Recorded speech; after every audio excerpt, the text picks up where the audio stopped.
Hello बच्चों, welcome back to बालपन शिक्षा। आज हम लोग ज्योग्राफी स्टार्ट करने जा रहे हैं। ओके बच्चों, सबसे पहले तो आप सभी से मैं सॉरी बोलना चाहूंगी कि मेरी जो ये वीडियो है थोड़ा सा लेट हो गई, बट कोई बात नहीं, चलिए स्टार्ट करते हैं।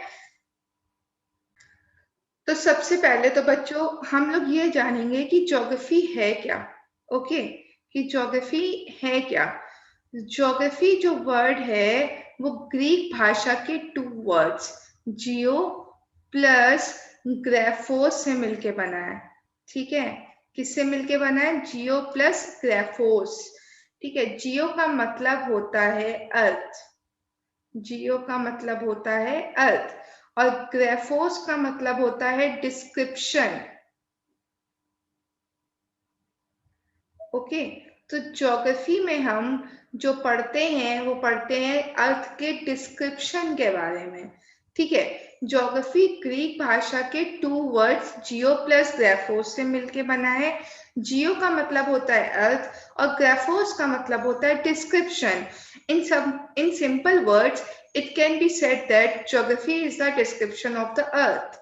ठीक है, सरल भाषा में हम इसको क्या कह सकते हैं कि in simple words it can be said that the geography is the description of earth. Okay, कि geography जो है वो हमारा description of earth है। ओके, तो ज्योग्राफी जो वर्ड है वो सबसे पहले किसने दिया था? वो दिया था इराटोस्थीनीस। इराटोस्थीनीस। बेटा ये बहुत इंपॉर्टेंट है, ये कई बार एसएससी के पेपर में पूछा गया है। ओके, तो आप इसको राइट कर सकते हैं कि जो ज्योग्राफी वर्ड था वो सबसे पहले किसने दिया था? इराटोस्थीनीस ने दिया था। चलिए नेक्स्ट स्लाइड में मूव करते हैं। तो ज्योग्राफी का जो सबसे फर्स्ट चैप्टर है वो है origin and evaluation of earth. हमारी जो अर्थ है उसका ओरिजिन और इवैल्यूएशन। ठीक है, यहाँ इवैल्यूएशन नहीं इवोल्यूशन होगा। इवोल्यूशन ऑफ अर्थ, वो अर्थ का इवोल्यूशन कैसे हुआ, ओरिजिन कैसे हुआ। तो बेटा इसके बारे में टू थ्योरीज है। पहली थ्योरी है हमारी अर्ली थ्योरीज, जैसे कि आप देख सकते हैं पहली थ्योरी हमारी है अर्ली थ्योरीज। ठीक है, एंड सेकंड थ्योरी हमारी है मॉडर्न थ्योरीज। ओके, तो सबसे पहले हम पढ़ेंगे अर्ली थ्योरीज के बारे में।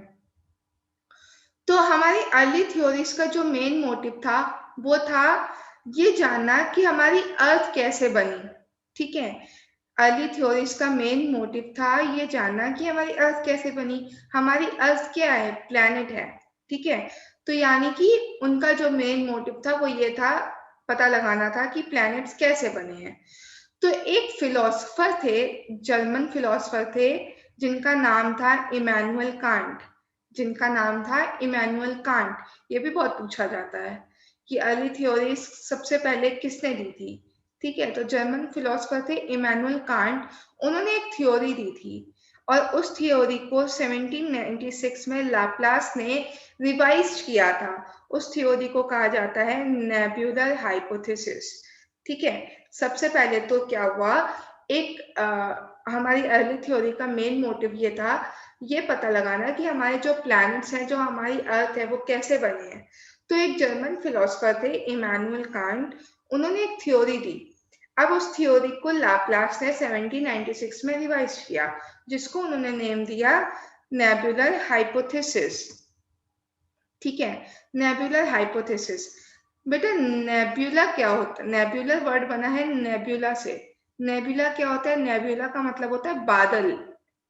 ठीक है, तो उनका ये कहना था कि हमारा जो सन है उसके चारों तरफ बादलों का एक समूह है, एक ग्रुप है।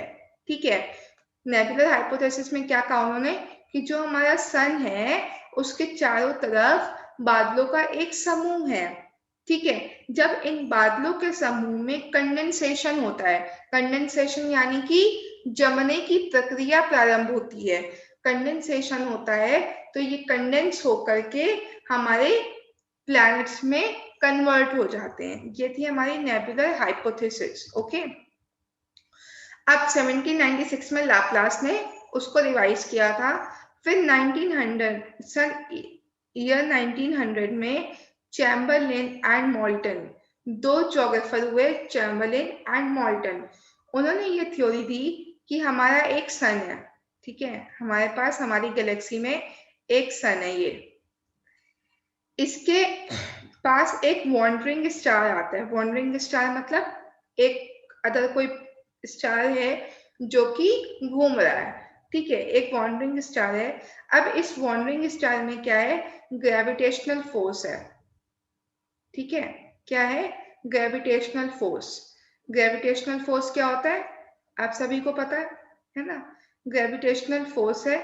अब इस ग्रेविटेशनल फोर्स की वजह से जब ये स्टार ग्रेविटेशनल फोर्स सन पे लगाता है तो सन में, सन की सरफेस से एक सिगार शेप की बॉडी निकलती है, ठीक है, एक सिगार शेप की बॉडी निकलती है। जैसे ही सिगार शेप की बॉडी निकलती है तो ये जो वॉन्डरिंग स्टार है ये सन से दूर जाना स्टार्ट हो जाता है, ठीक है। अब जब ये सन से दूर जाना स्टार्ट हो जाता है तो यही सिगार शेप बॉडी सन के चारों तरफ मूव करने लगती है, तो उनको लगा यही हमारा अर्थ है, ठीक है, इतना क्लियर हुआ। इसके बाद एक थ्योरी आई binary star system. Binary star system, इससे पहले चैम्बरलिन और मॉल्टन ने क्या कहा था कि सन के पास एक वॉन्डरिंग स्टार है। इस सिस्टम में ये कहा गया कि सन के पास एक कंपेनियन स्टार है, ठीक है, सन के पास जो है वो एक कंपेनियन स्टार है जो हमेशा उसके साथ ही रहता है। फिर इस थ्योरी के बाद आती है 1950s में। 1950s में ऑटो श्मिट एंड कार्ल वाइजास्कर, ठीक है, मैं यहाँ लिख देती हूँ स्पेलिंग, ये एक पॉपअप मैसेज आता रहता है। कार्ल वाइजास्कर, 1950s में ऑटो श्मिट एंड कार्ल वाइजास्कर ने अगेन नेबुलर हाइपोथेसिस को रिवाइज कर दिया, ठीक है, उसको संशोधित कर दिया। रिवाइज का मतलब संशोधित कर दिया। उन्होंने क्या कहा, सन के चारों तरफ जो ये नेबुला है, ठीक है, ये बना है हाइड्रोजन, हीलियम एंड डस्ट से। हाइड्रोजन, हीलियम एंड डस्ट से, डस्ट यानी धूल के कणों से, ठीक है। उन्होंने कहा जब इन कणों में, ठीक है, जो ये नेबुलर में हाइड्रोजन, हीलियम और डस्ट के जो पार्टिकल्स हैं इनमें जब फ्रिक्शन होता है, ठीक है, फ्रिक्शन और कोलिजन होता है। कोलिजन यानी कि आपस में वो चिपकना शुरू करते हैं। देखिए मैंने इस पिक्चर में दिखाया गया है, जब वो आपस में चिपकना स्टार्ट करते हैं, ठीक है, जब इन कणों में कोलिजन होता है तो ये कन्वर्ट हो जाते हैं ऐसे, ठीक है, और ये कन्वर्ट होने के बाद एक डिस्क शेप में आ जाते हैं, ठीक है। फ्रिक्शन होता है, फ्रिक्शन के बाद कोलिजन होता है, कोलिजन के बाद ये एक डिस्क शेप में कन्वर्ट हो जाते हैं। अब यही डिस्क शेप जो है वो हमारे सन के चारों ओर मूव करती है, इसी से हमारे प्लैनेट्स बने हैं, ठीक है। ये हमारी 1950s की ऑटो श्मिट की एंड कार्ल वाइजास्कर की रिवाइज नेबुलर हाइपोथेसिस थी। यही बेटा सबसे इम्पोर्टेंट है, इसी को जो हमारे ज्योग्राफर हैं उन्होंने एग्जिस्ट माना है कि यही होता है, ठीक है। तो ये हमारी कुछ अर्ली थ्योरीज थी, ठीक है। तो अर्ली थ्योरीज का सबसे मेन मोटिव क्या था हमारा, ये पता लगाना कि हमारी अर्थ कैसे बनी और प्लैनेट्स कैसे बने, ठीक है। अंडरस्टूड, इतना आपको क्लियर हुआ, ठीक है। फिर अगली वीडियो में मिलते हैं, इनकी मॉडर्न थ्योरीज के बारे में जानेंगे, ठीक है। अगली वीडियो में, अगली क्लास में हम ये जानेंगे कि मॉडर्न थ्योरीज क्या थी। तब तक के लिए बाय बाय, सब अपना ख्याल रखिए। और बच्चों अगर आपको ये वीडियो अच्छी लगी हो तो मेरे चैनल को सब्सक्राइब जरूर करें। Thank you.